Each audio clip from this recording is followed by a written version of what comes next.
Les Lévites ont symbolisé et symbolisent ce qui est inestimable pour Dieu, ce qui a de la valeur pour Dieu.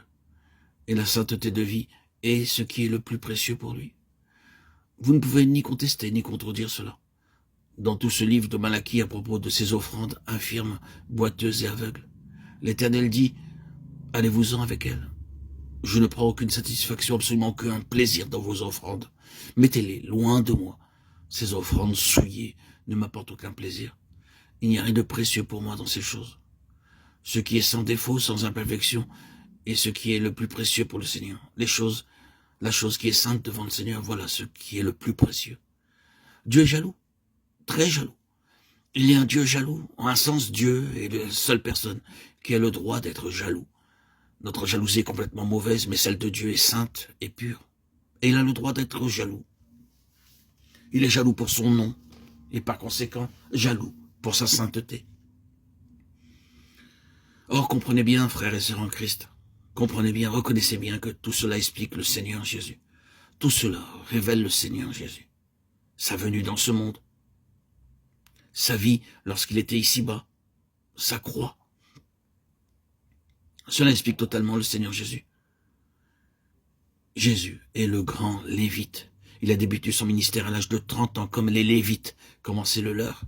Il est le grand Lévite. Et ici, de nouveau, nous arrivons à toute la question de l'état de fils dans le service afin de satisfaire Dieu. Ici encore, nous avons quelqu'un qui est dans la plus étroite collaboration avec Dieu. Si Christ est notre exemple, et si nous sommes prédestinés à être conformes à l'image du Fils de Dieu, et si Christ gouverne réellement dans la vie et l'œuvre, alors voilà, nous sommes en présence de quelqu'un dont le cœur n'est pas partagé, dont le cœur est entièrement et pleinement pour Dieu, dont la collaboration avec Dieu est complète et absolue. Et notez-le, de son propre choix. Nous ne faisons pas référence ici à son identification avec Dieu dans la divinité, nous pensons à lui en tant que Lévite, l'homme représentatif au sein du peuple de Dieu. Quelqu'un qui est dans une véritable collaboration avec Dieu, quelqu'un qui accomplit le dessein de Dieu et qui fait l'œuvre de Dieu. Je dois faire les œuvres de celui qui m'a envoyé, ou nous devons faire les œuvres de celui qui m'a envoyé tant qu'il fait jour. Jean 9,4. Voilà, le parfait Lévi. Or, dans quel but? Afin que nous puissions travailler aux œuvres de Dieu. Nous devons être rendus conformes à l'image du Fils de Dieu.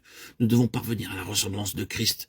Maintenant, voyez-vous, cela ouvre de nouveau les Bibles entières, car du début à la fin, dès lors que Dieu ait fait un pas dans l'histoire de ce monde, quel que soit le moment où il l'a franchi, et chaque pas successif, des nombreuses étapes, il l'a toujours fait sur la base de Christ.